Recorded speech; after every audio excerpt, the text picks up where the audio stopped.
Welcome back to Man Crave, you guys. First, we're going to start off with a hot half cup of water, 2 packets of yeast, and just a little bit of sugar. I used 1.5 teaspoons. I just kind of split the difference.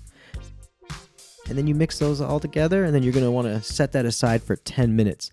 And what I don't show is I actually put this this liquid in a bowl. I don't leave it in that. So you're going to want to set it in a larger container because it will rise. So next, what you're going to want to do is get a bowl out. You're going to mix in a half a cup of sugar, a half a cup of shortening. You're going to be mixing in 2 eggs. I was trying to show off the eggs there, and blop, they fell. Whatever. So you're going to whisk those up, break up the yolks. And again, this is just for the dough. And one thing I don't show is I actually let the 10 minutes pass. I know that this is really edited down. So you add in your half a cup of warm milk. Sorry, got my Merdswicks there. You're going to keep mixing. Then you're going to add a little pinch of salt, which is approximately 1 teaspoon. Then again, I let that sit for 10 minutes and it did rise. Check that out. Then you're going to add the yeast mixture. And then you'll whisk it all together, baby. Boom. With the magic of editing, that turned into a whisk. I'm whisking it all. Nice. So then, from there, you're going to add 5 cups of flour. And I put mounds because it doesn't need to be perfectly even. I know that everyone thinks that every single baking recipe needs to be a science. In this case, I guess not. I use only a half a cup of milk, the half a cup of hot milk. I think that on her recipe it calls for 3/4. But I saw somebody retype it up in a Reddit comment, and I just used the Reddit comment as a reference to the recipe. And then when I went back and I looked at the recipe, like the actual printout with the smudged, with the cinnamon roll smudge on it, it said 3/4 milk up in the top right corner. So I don't know. But anyway, you're going to need the dough. So if you need the dough, it's going to eventually look like a nice little ball of dough. Mine honestly was dry. I think, again, I don't know if I needed more water or I needed more of that milk. So if anybody knows, please let me know in the comments below. This is my first time baking in probably 10 years. So if I can do this, ladies and gentlemen, you can do this. And if this is your first time on Man Crave, I just want to reiterate, this is not a sexist channel. This is a feminist channel, and I'll explain this to you. This channel is to teach men how to cook for their women. Okay? This is a pro-woman, not for women. I know sometimes you're not excluded. When you're excluded, sometimes it can be for you, okay? I know that feels a little weird, but women, you can watch this and then, show your man. Because you don't need to be always cooking. You don't always need to be doing the dishes. You don't always need to be, you know what I mean? The kitchen sometimes is our place. And that's okay. You just got to learn to pass it on. Luckily, I married a wife. Of course, I married a woman. I married a woman who doesn't mind that I do all of the cooking. In fact, she actually encourages it. And then sometimes I end up baking. She usually does the baking, and here I am doing the baking. And we'll see how it turns out at the end, you guys. I'll let you know. No, fuck it. I'll tell you right now. These are some of the best cinnamon rolls I've ever had. Just slightly dry. So with the magic of editing, you're going to place this into a nice bowl. You're going to cover it, and then you're going to place it into a warm area for an hour. So some people put it in their attic space. Some people like their oven. But yeah, you're going to set aside for 30 minutes while the dough rises. I didn't set it anywhere because I'm an idiot, and it didn't really rise that much. Maybe that's why it was dry.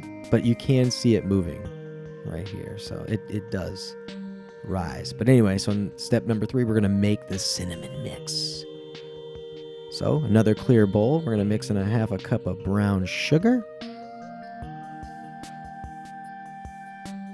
Half a cup of white sugar. And 1 teaspoon of the cinnamon. I'm Puerto Rican. I'm white. I'm black. That's me. Look at all that shit. That's me right there. Look at that. And I never go out in the sun. Could you imagine? If I stepped out in the sun, I would actually probably be this like brown sugar cinnamon color. But anyway, not really. I don't know. I've never really been out in the sun for like more than 20 minutes, so I hate the sun. The most sunlight I get is these lights. So step 4, roll and cut the dough. So you're going to want to have a nice area that's covered with flour. You're going to want to cover everything. You're going to, your rolling pin with flour, cover everything with flour. So this thing is puffed up. You're going to want to push down and you're going to release all the built up air.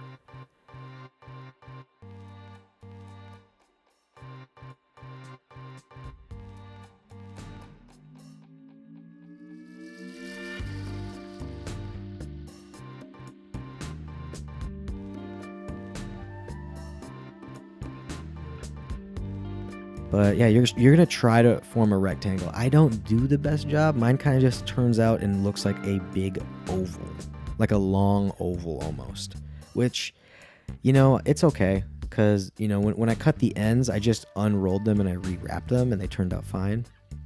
But you don't always want to do that. Sometimes, people are really crunched for time. Well, nobody's crunched for time if they're making this shit. You got all the time in the world.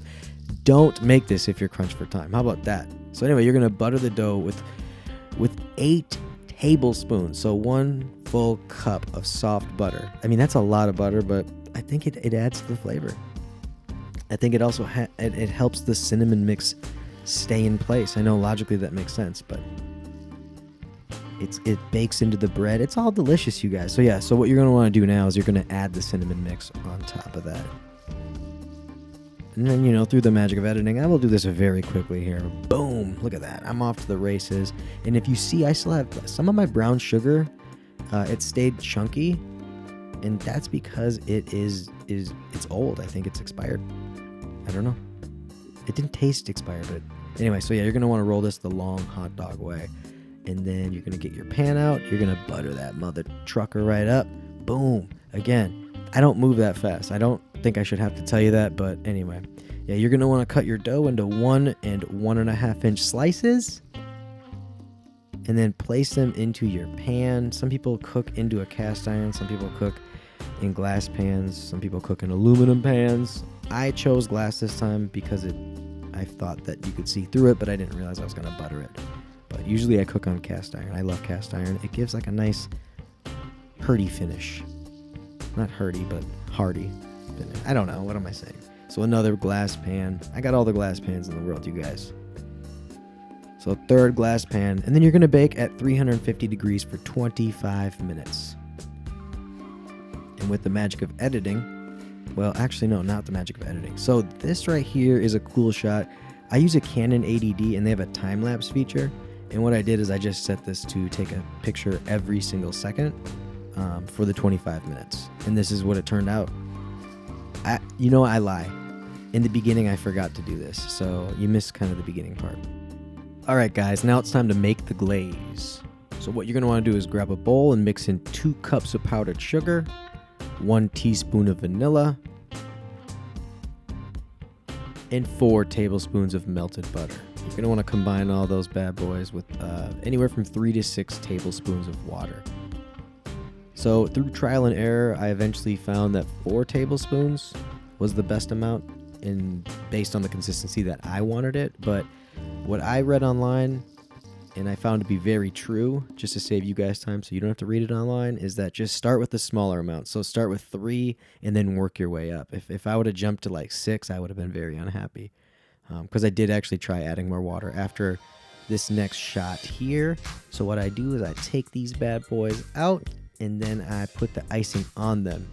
I only iced 4, and then I needed more icing, so I added water, which was stupid because I didn't have any powdered sugar, so I couldn't balance it out. So it was super runny.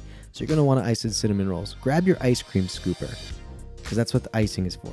Icing, it's a very important tool when icing. Hence the ice scooper. It's icing scooper. Whatever. Ice cream icing scooper. You guys get the point. I feel like I just spoiled it for you, but I'm dead serious. Get the ice cream scooper. You want to get, because it holds so much liquid. It's so delicious. And spread it around. Be generous. Add more. You live once. Just seriously. If you want a lot of fucking frosting, it doesn't matter. You're already eating unhealthy.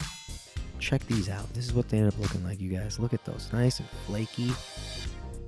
ooey and gooey. Let's split these open real quick. Here, let's grab them off one. Oh, there we go. I'll grab this guy right there. We'll cut into it. See what it looks like. Just to show you motherfuckers. Look at this shit. Oh, it's delicious.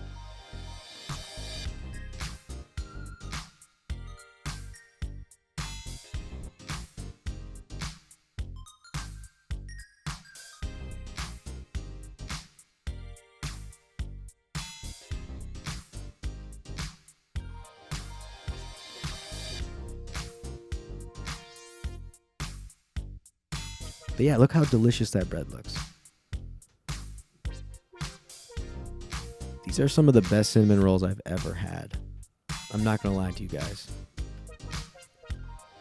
And if you're wondering about that t-shirt, that is a Minnesota Vikings t-shirt, and it is very petty and passive aggressive, and it stands for "Fuck the Packers." So if you're wondering where I bought that, I bought it on Amazon.com. You can just search FTP.